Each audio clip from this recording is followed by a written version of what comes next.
Pernahkah kamu merasa hidupmu jalan di tempat, seolah-olah setiap hari sama tanpa ada perubahan yang berarti? Kita sering terjebak dalam rutinitas, padahal di dalam diri kita ada potensi besar yang belum sepenuhnya keluar. Nah, salah satu cara terbaik untuk membuka mata, memperluas wawasan, dan mengupgrade diri adalah dengan membaca buku self-improvement. Di video ini, kita akan membahas 5 buku self-improvement terbaik yang bukan hanya populer, tapi juga terbukti mengubah hidup banyak orang. Aku akan ceritakan intisari dari setiap buku, pelajaran yang bisa kamu ambil, dan bagaimana cara menerapkannya di kehidupan sehari-hari. Buku 1, Atomic Habits, James Clear. Kamu pasti pernah berniat ingin berubah, misalnya rajin olahraga, bangun pagi, atau rutin menabung, tapi selalu gagal di tengah jalan. Nah, Atomic Habits hadir dengan konsep sederhana tapi powerful. Perubahan kecil setiap hari bisa menghasilkan hasil luar biasa. James Clear menjelaskan bahwa kita sering terlalu fokus pada hasil besar, padahal kunci perubahan ada di sistem dan kebiasaan kecil. Misalnya, alih-alih memaksa diri langsung lari 5 km, mulailah dengan pakai sepatu olahraga setiap pagi. Kedengarannya sepele, tapi itu membentuk identitas baru. Aku adalah orang yang suka bergerak.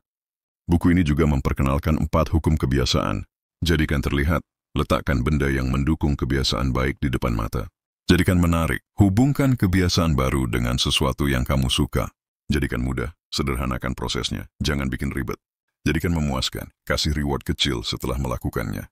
Dengan strategi ini kamu bisa membangun kebiasaan baik perlahan tapi konsisten.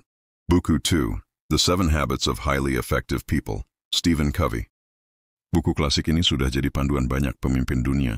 Stephen Covey membagi 7 kebiasaan orang efektif, mulai dari mengatur diri sendiri hingga bekerja sama dengan orang lain. Be proaktif, kendalikan hidupmu, jangan jadi korban keadaan. Begin with the end in mind, selalu mulai dengan tujuan jelas.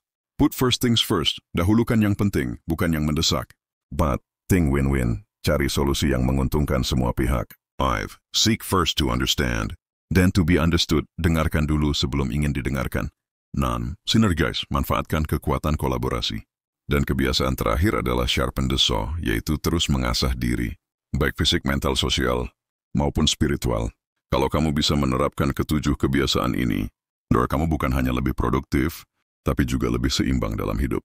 Buku 3, Mindset, Carol S. Dweck. Pernahkah kamu merasa gagal lalu berpikir, aku memang nggak berbakat? Itu adalah contoh fixed mindset. Dalam bukunya, Carol Dweck menjelaskan 2 jenis pola pikir. Fixed mindset, percaya kemampuan itu bawaan lahir, tidak bisa diubah. Growth mindset, percaya kemampuan bisa berkembang lewat usaha, belajar, dan ketekunan. Orang dengan growth mindset melihat kegagalan sebagai kesempatan untuk belajar. Misalnya gagal ujian bukan berarti bodoh, tapi tanda bahwa ada cara belajar yang perlu diperbaiki. Mindset ini berpengaruh besar di semua aspek. Sekolah, pekerjaan, hubungan, bahkan olahraga. Bayangkan kalau kamu menghadapi setiap tantangan dengan mental. Aku bisa berkembang kalau mau berusaha. Hidupmu akan jauh lebih optimis. Buku 4, The Subtle Art of Not Giving a Fuck, Mark Manson. Judulnya mungkin terdengar kasar tapi isi bukunya justru membuka mata. Mark Manson bilang, hidup ini penuh masalah, dan kita nggak bisa peduli pada semuanya. Justru kuncinya adalah memilih hal yang layak kita pedulikan. Buku ini mengajarkan bahwa kebahagiaan bukan soal menghindari masalah, tapi memilih masalah yang tepat untuk kita hadapi. Misalnya, daripada stres memikirkan pendapat orang lain di media sosial, lebih baik fokus memperbaiki kualitas hidup kita sendiri. Manson juga menekankan bahwa menerima keterbatasan diri membuat kita lebih bebas.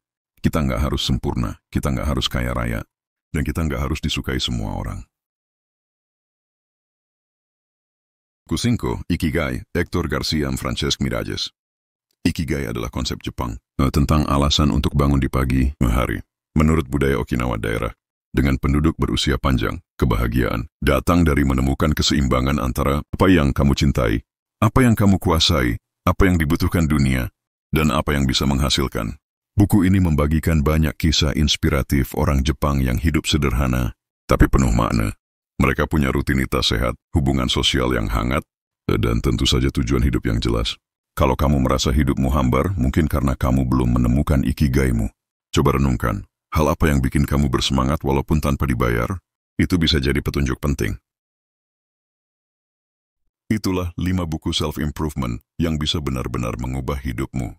Mulai dari membangun kebiasaan kecil lewat Atomic Habits, melatih kebiasaan besar lewat 7 Habits of Highly Effective People, membentuk growth mindset, belajar memilih prioritas dengan The Subtle Art of Not Giving a FKK, hingga menemukan tujuan hidup melalui Ikigai.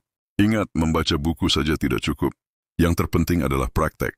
Ambil satu ide kecil dari buku-buku ini, lalu terapkan dalam hidup sehari-hari. Lama-lama, perubahan besar akan terjadi. Jadi buku mana yang paling ingin kamu baca duluan? Tulis di kolom komentar. Dan siapa tahu kita bisa bahas lebih dalam di video berikutnya.